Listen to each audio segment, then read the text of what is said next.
নমস্কার, আপনারা দেখছেন জেলার ১ নম্বর online TV channel Birbhum RC TV.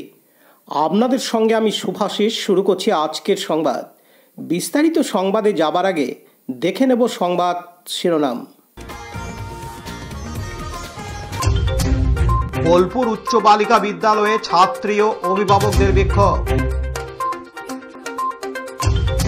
Muharram উপলক্ষে রক্তদান শিবির ভুরকোনা পঞ্চায়েতের মুরাদপুরে।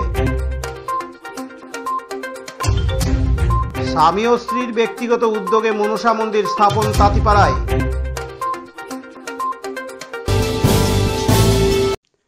নবম শ্রেণী ছাত্রীকে বিদ্যালয়ের শৌচাগারে সিনিয়র ছাত্রীদের র্যাগিং কাণ্ডে অভিযুক্ত ছাত্রীদের ৭২ ঘন্টা পরও পদক্ষেপ নেয়নি বিদ্যালয় কর্তৃপক্ষ। প্রতিবাদে সরব বিদ্যালয়ের পড়ুয়া থেকে শুরু করে অভিভাবকেরা। বিদ্যালয়ের বিক্ষোভকে ঘিরে উত্তেজনা বীরভূমের বোলপুর উচ্চ বালিকা বিদ্যালয় চত্বরে। বিদ্যালয়ে আসে বোলপুর থানার পুলিশ। গত শুক্রবার ৪ জুলাই বীরভূমের বোলপুরে শতাব্দী প্রাচীন উচ্চ বালিকা বিদ্যালয়ের শৌচাগারে নবম শ্রেণীর ছাত্রীকে সিনিয়র ছাত্রীদের হাতে র্যাগিং হতে হয়। আক্রান্ত ছাত্রী ভর্তি হয় বোলপুর মহকুমা হাসপাতালে।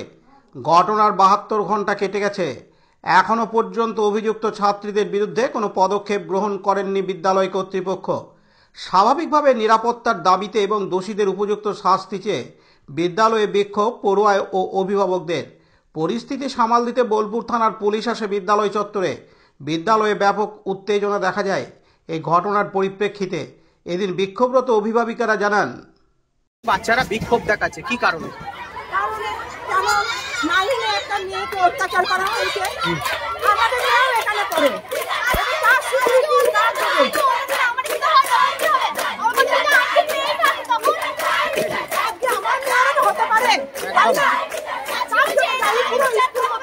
পুলিশ প্রশাসন কিছু ব্যবস্থা হয়নি। আপনারা কি চাইছেন? আমরা চাইছি বিচার চাই, ওকে এমন ভাবে শাস্তি দেওয়া হোক যেন কোনো স্কুলে ভর্তি না হয়। আপনার নাম? অন্যদিকে বিদ্যালয়ের ছাত্রীরা বলে, কি অভিযোগ? কি অভিযোগ? আমাদের এক বন্ধু হ্যাঁ বাথরুমে ঢুকে দুটো দিদি কবে কি হয়েছে সেটা আমরাও কিছু জানি না, হ্যাঁ তারপরে কোনো স্টেপ নেওয়া হয়। স্কুল কি বলছে? তোমরা কি চাইছো? কি নাম তোমার? কিসের জন্য বিক্ষোভ দেখাচ্ছ? আমাদের স্কুলে এরকম একটা কাজ হয়েছে, মানে যাকে আমরা এখন পর্যন্ত সেই কারণটা জানতে পারলাম না কেন হয়েছে। প্রথমত শিক্ষকরা আমাদের সাথে কেন নেই, ওটাই হলো কথা। শিক্ষকরা আমাদের সাথে কেন লুকানোর চেষ্টা করছে। আমরা চাই যে আমাদের সাথে পরে এরকম হতে পারতো, কিন্তু সেইটা তো কোনো স্টেপ না হচ্ছে না। ম্যাম ভিতরে বসে আছেন, আমরা এতবার এখন সবাই দাঁড়িয়ে আছে, আমাদের শুধু বিচারটা চাই যে কেন এরকম এগোনো হচ্ছে না। পুলিশ কার বিচার চাইছো? আমাদের একজনেই যার হয়েছে তাকে তখন হসপিটালে ভর্তি করা হয়েছে, তাকে কিন্তু পুলিশকে খবর দেওয়া হয়নি। কি নাম তোমার? কি নাম? আমার অমৃতা ঘোষ। পাশাপাশি এদিন বিদ্যালয়ের শিক্ষিকা জানান, ৪ জুলাই আমাদের শ্রেণী পড়তে নবম শ্রেণী পড়তে একটা মেয়েকে 2-3 নাগাদ অসুস্থ দেখা যায়। হ্যাঁ, তখন টিচার্স আমাকে ওখান থেকে জানান, আর তার প্রাথমিক ট্রিটমেন্টের আমরা ব্যবস্থা করি। এবার মেয়েটা প্রচণ্ড আতঙ্কিত হয়েছিল, ও শুধু বলতে পেরেছে যে আমাকে মারধর করা হয়েছে। এবার কে বা কারা মারধর করেছে সেটা বলেনি। আমাদের যেহেতু 11-12 ড্রেস হচ্ছে অরেঞ্জ কালারের, সেগুলো অরেঞ্জ কালারের জামা পরেছিল, সেরকম বেশ কিছু মেয়ে ছিল। এবার কে বা কারা সেটা কিন্তু সে আইডেন্টিফাই করতে পারেনি, বা কারো নামও সে বলতে পারেনি। আচ্ছা, বলছি আজকে স্কুলের পড়ুয়াদের দাবি হচ্ছে যে ঘটনায় যারা এখনো পর্যন্ত কেন চিহ্নিত করা গেল না এবং আমাদের নিরাপত্তা কোথায়, এই নিয়ে তারা ক্লাস বয়কট করে বিক্ষোভ দেখাচ্ছে, এটাকে নিয়ে কি বলবেন?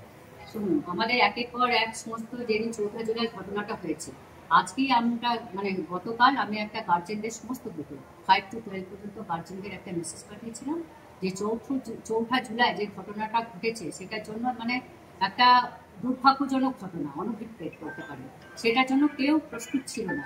এবার তার এটা যতটা স্টুডেন্টসের খারাপ লাগছে, ততটাই আমাদের খারাপ লাগার বিষয় যে স্কুলের মধ্যে এরকম একটা ঘটনা ঘটলো আর একজন মেয়ে অসুস্থ হয়ে স্কুল থেকে চলে গেল। আমরা প্রাইমারি ট্রিটমেন্ট যা করার করেছিলাম, তারপরে যখন মেয়েটা কথা বলার অবস্থায় ছিল না, আমরা চাইছিলাম বারে বারে মেয়েটা যাতে একটু কথা বলতে পারে, কিন্তু যখন দেখছি যে কোনো মতেই সে কথা বলতে পারছে না, আধ ঘন্টা আমরা একটু দেখেছিলাম, তারপরে তার বাবাকে কল করা হয়। এবার তার বাবা সিয়ান হসপিটালে নিয়ে যায়। কাজী আমিরুল ইসলামের report, Birbhum RC TV, Bolpur. এখন বিজ্ঞাপন বিরতি, ফিরে আসছি বিরতির পর। আরসি স্টাইল স্কুল ড্রেস এর বিপুল সম্ভার ও সামগ্রী একই ছাদের নিচে। এখানে যে কোনো স্কুল, কলেজ, বেসরকারি শিক্ষা প্রতিষ্ঠান, সিকিউরিটি গার্ড, কেটারিং এর ইউনিফর্মও তৈরি করা হয়। এখানে প্যান্ট, শার্ট, স্কার্ট, জুতো, মোজা, সোয়েটার, ব্লেজার, টুপি, বেল্ট, টাই, জলের বোতল, টিফিন বক্স ও অন্যান্য ইউনিফর্ম সেলাই ও সাপ্লাই করা হয়। এখানে নামি দামি কোম্পানির প্যান্ট, শার্ট, পাঞ্জাবি, পাজামার পিস ও থান কাপড় পাওয়া যায়, যেমন বিমল, রেমন্ডস, ডোনিয়ার, কেলভিন। এখানে গিফট আইটেম, আধুনিক ডিজাইনের কার্পেট, ডাইনিং কভার, পাপোশ, পর্দা ইত্যাদি পাওয়া যায়। বিশেষ প্রস্তাব, প্যান্ট, শার্ট, ব্লাউজ, চুড়িদার, সেলাই ও ফলস পার করা হয়। যোগাযোগ করুন 9883752306। ঠিকানা দুবরাজপুর, ফ্যাশন এক্সপ্রেসের পাশে। সিউড়ি 1 নম্বর ব্লকের অন্তর্গত সদাইপুর থানার ভুরকোনা গ্রাম পঞ্চায়েতের লিয়ারা ও মুরাদপুর এলাকায় মহরম উপলক্ষে রক্তদান শিবিরের আয়োজন করা হয় আজ সোমবার 7 জুলাই। মহরম উপলক্ষে বিগত 3 বছর ধরে স্বেচ্ছায় রক্তদান শিবির অনুষ্ঠিত হয়ে আসছে। এদিন 60 জনেরও অধিক মহিলা ও পুরুষ স্বেচ্ছায় রক্তদান করেন। বিশেষ অতিথি হিসাবে স্বেচ্ছায় রক্তদান শিবিরে উপস্থিত ছিলেন বীরভূম জেলা পরিষদের সভাধিপতি ফাইজুল হক রূপে কাজল শেখ। সঙ্গে ছিলেন জেলা পরিষদের পূর্ত পরিবহন কর্মাধ্যক্ষ নুরুল ইসলাম, এলাকার তৃণমূল কংগ্রেসের নেতৃত্ব এবং যুব সমাজ। রক্তদান জীবনদান এই উদ্যোগকে কাজে লাগিয়ে রক্তদান শিবির করাতে পেরে খুশি বীরভূম জেলা পরিষদের সভাধিপতি ফাইজুল হক রূপে কাজল শেখ।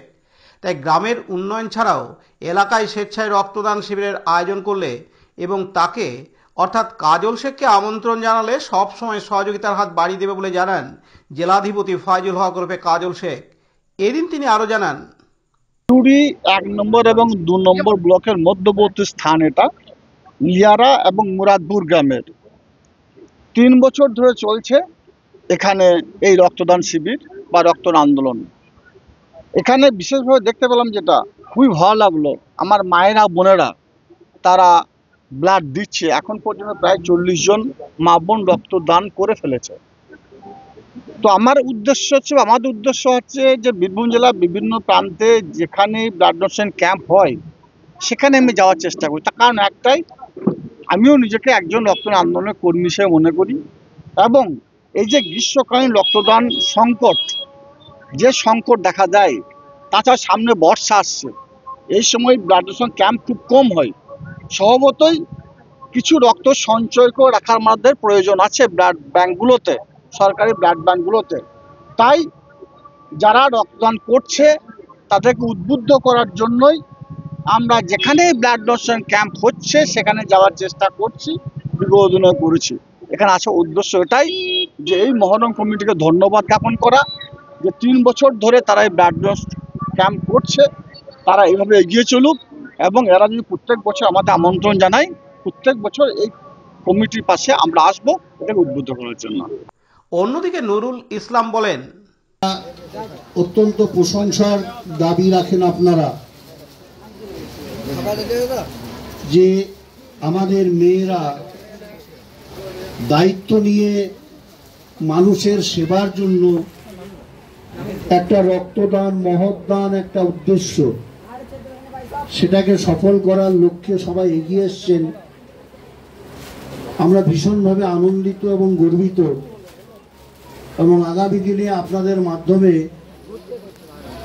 এভাবে রক্তদান হলে আমরা তো মনে করি আমাদের জেলাতে রক্তের খুব একটা ক্রাইসিস হবে না। আপনারা শুনেছেন বা জেনেছেন অনেকে, আমাদের সম্মানীয় সভাধিপতি নিজে উদ্যোগ নিয়ে প্রায় 2000-এরও বেশি মানুষ রক্তদানের একটা ব্যবস্থা করেছিলেন। সেটা শুধু বীরভূম জেলা নয়, জেলা ছাড়িয়ে সুদূর কলকাতার বিভিন্ন মেডিকেল কলেজ থেকে শুরু করে এবং আমাদের বীরভূম জেলার রামপুরহাট, বোলপুর, সিউড়ি সমস্ত হসপিটাল থেকে রক্ত সংগ্রহ করা হয়েছিল। উদ্দেশ্যটা আমাদের বুঝে নিতে হবে। উদ্দেশ্যটা একটা মহৎ উদ্দেশ্য।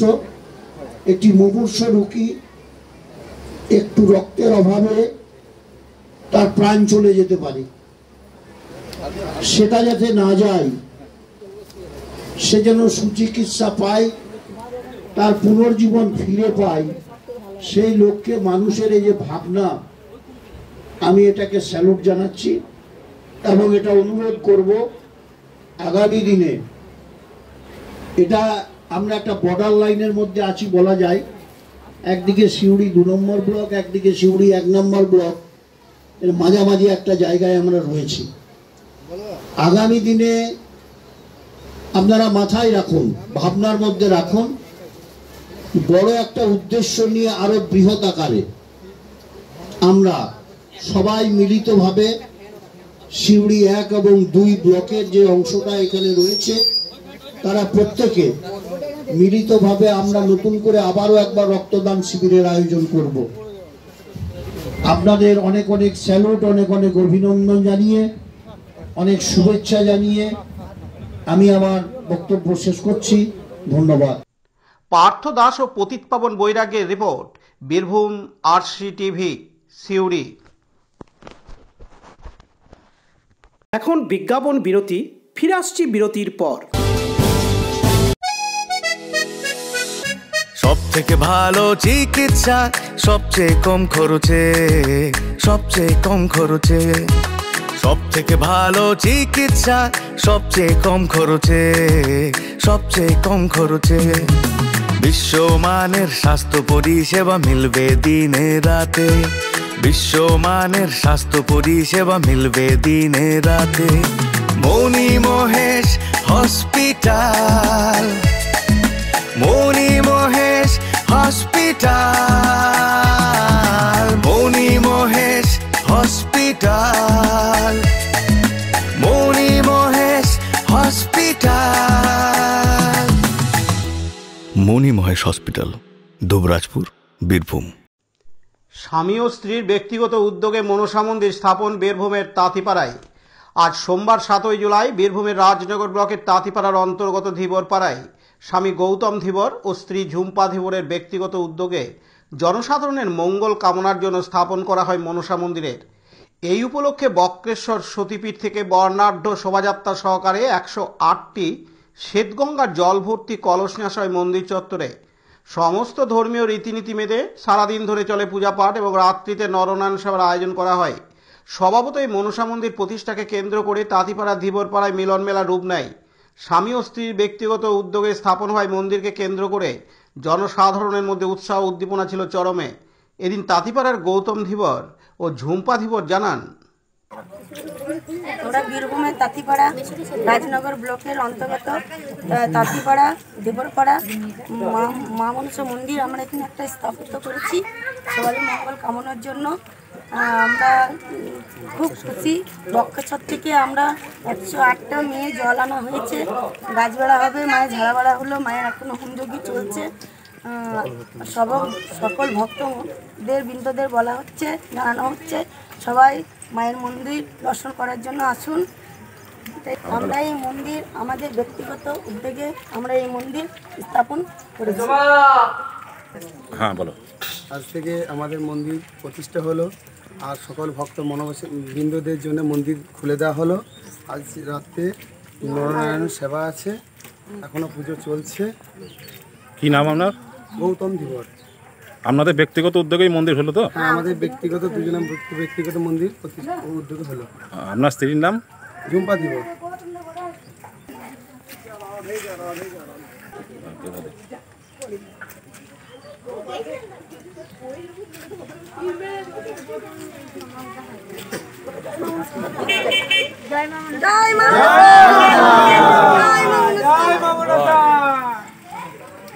সোমনাথদের রিপোর্ট, বীরভূম RCTV, তাঁতিপাড়া। আজকের সংবাদ এই পর্যন্ত। পরবর্তী সংবাদের জন্য চোখ রাখুন বীরভূম RCTVর পর্দায়। নমস্কার।